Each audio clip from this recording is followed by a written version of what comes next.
Do you know that in the last 20 years, at least, a Latin American country or Caribbean has gone through a crisis? Yes, Colombia, Guatemala, Nicaragua, El Salvador, Panama, Honduras, Dominican Republic, you name it. Either a natural disaster crisis, technological crisis, workplace violence, or confrontational crisis. Yes, political crisis. And that's the one we're going to focus today. Reality is that you cannot really predict when is this crisis going to blow, but what you can do is anticipate and prepare. After leading 2 political crises myself with my teams, one in 2017 in Honduras and one in 2020 during the lockdowns for COVID, I am ready to reveal to you the secrets on how to lead political crisis effectively based on my experience at work. I call it thriving through turbulence. Not knowing how to manage political crisis in the workplace can be lethal and lead to significant problems, create panic and confusion, negatively impact morale within your teams,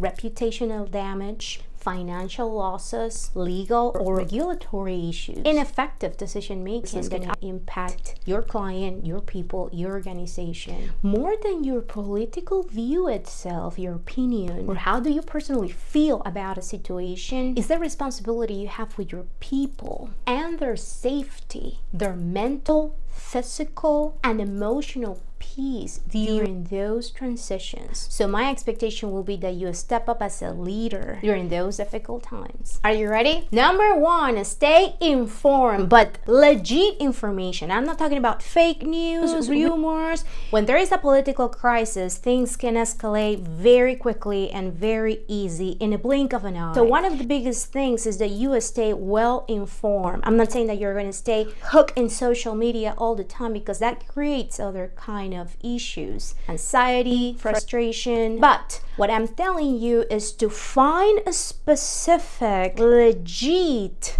websites that can provide the real information in real time. This is very important. We're talking about relevant news that can impact your operation, your people, your client, and yourself and your family, and how things either progress, develop, or if they change. We're talking about that in a political crisis, many things can happen, and many things can happen very quickly, very fast. Protests, vandalism, closures of streets, roadblocks, closures of airports, curfew. If there is a curfew, there is going to be an impact on your hours of operation. Most likely, it's going to be an impact in your revenue stream for that month, which is going to impact the P&L of your team. If there is closures of hospitals and people have family that are sick, then what they are going to do? Where do they live exactly? Because there is roadblocks that's going to impact the transportation system. Are you following me? Schools are closed, and you have to get into the office because not everybody has that work from home or remote position, right? And you have kids. Who's going to take care of those kids? Those are things that you need to know, because those things are going to be obstacles. And the more aware you are in the situations, you can anticipate and create some other solutions to offer. Like a scarcity of food can happen, gas, some other things that can not only create anxiety, frustration, anger, fear, not only for your team members, but their family. So it's very easy that people get congested. If people are congested on those emotions and you are not very well centered, what is going to happen is that they are not going to be present, and this can escalate very quickly to other things. You need to anticipate attendance issues, attrition, how the communication is going to go. Reality is the level of stress and anxiety increase, and you need to be very aware of that so you can respond to those situations instead of reacting. So by staying informed, give you an opportunity to actually redirect the people if they are getting anxious. Let's say, for example, they heard during break that some of the closures is going to impact them to get back home, and they have to be in transit for 6-7 hours in traffic, or they receive a call, there is no food to go and do groceries. The first reaction of somebody that received that information could be like, I need to go home, I need to take care of this. But if you are well informed with legit information, you can redirect this with other questions. But if you are not very well centered, you are not informed. What is going to happen is that this person is going to freak out, is going to leave, probably is going to escalate something that might be a rumor or might be not true. So the way you respond to those will make all the difference.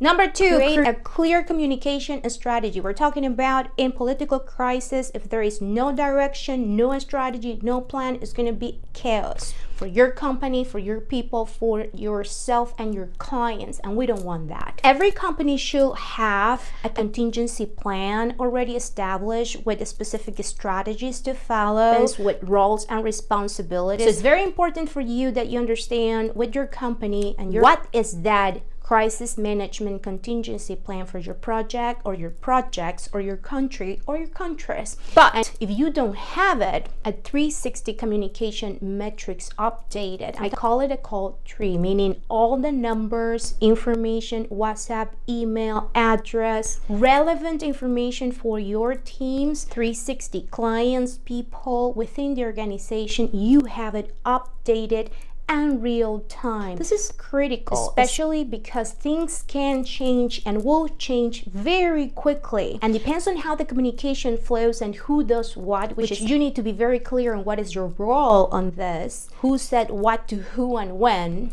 You need to have that information updated. That can be easily updated in an Excel, or if you have already a program, then just update the information. You can work it with HR if there is any crisis management department or somebody in the organization that manage this kind of things. You can easily just update that, if not just create it through Excel. During political crisis, the person or the individual with the highest role in the organization is the one who make the decision on how the communication module is going to work for that specific crisis. This is very important that you are very well aware on where you're standing and you be ready to activate with transparent and responsible communication. Number 3, assess the impact. Guys, I cannot stress how important it is to assess the impact that you could have with your people, with your clients, and within the organization, for yourself, for your family. We're talking about political crisis impact, not only financials, attendance, attrition. Most of the times morale goes down because people are more stressed. They have the regular stress of a job. On top of that, there is all these other things going on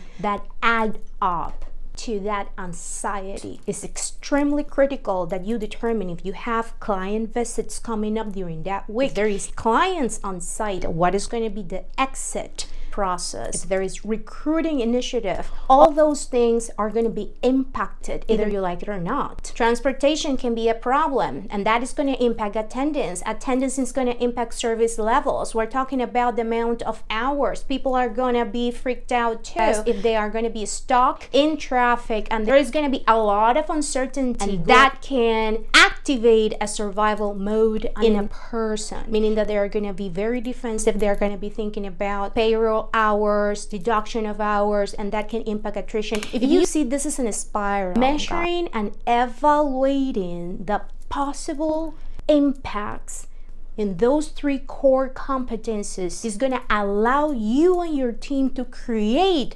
some alternate solutions, anticipating those. In that way, you can support your people during this crisis, which is the most important thing. You have no idea how that bond, the complicity, and the partnership is not an I, is a we process. One of the biggest things on evaluating or assess the impact is high, medium, low. The high impact is the one that has all the 3 cores: the company, your client, and your people. Okay? Develop a strong contingency plan for you, for your family, for your teams, for your client. If your company has already a well-established contingency plan, be very well aware of what it is, if it is updated to the specific situation that your country is experiencing. Sometimes when people launch countries, they leave a lot of things in the air because the growth is so heavy that they forget that can and will happen at some point, and they haven't been refreshed. So it's very important that either you are very well aware of what is the contingency plan for any of the crises, specifically in this one, political crisis, and if they don't have one, then you help as the leader of change create one and define what is going to be your role during that contingency plan as well. We're talking about what is going to be the economic impact inside the organization, with the client, with the people, the absenteeism, loss in revenue, increase of attrition. Do we have to close a site, a country, in a space? Who's going to manage those calls? Who's going to manage those teams? How we're going to manage that situation? Who is going to talk to who and how and when? What is the communication plan? We have to provide updates every hour, during the morning, 3 times per day, by the end of the day, to who? All those things needs to be very clear for you as the leader of your teams. Is any continuity plan? What is the continuity plan? Who and how is going to be activated? Do we need to train people on something specific? Any crisis simulation that needs to happen before? And what is going to be the recovery plan for the post-crisis? This is very important, guys. As I said in Spanish, no hay mal que dure 100 años, ni cuerpo que lo aguante. And it's true.